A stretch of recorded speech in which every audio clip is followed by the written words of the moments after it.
Вика. Сегодня мы будем повторять продукты. Продукты по-казахски переводится азык-түлік.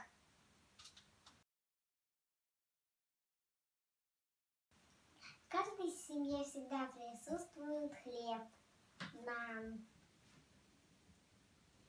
Потом на завтрак многие люди кушают яички. Это жұмыртқа.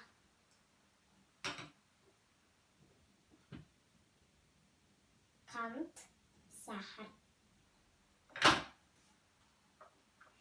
Чем мы намазываем наш хлеб? Май, сүт,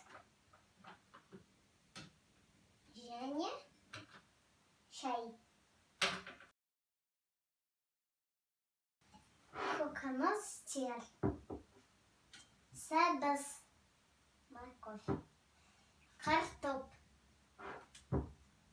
сарымсак, пияз, қызылша, жемістер, это будут фрукты, банан, алма, шие. На этом видео закончилось. Всем пока. Сау был достар.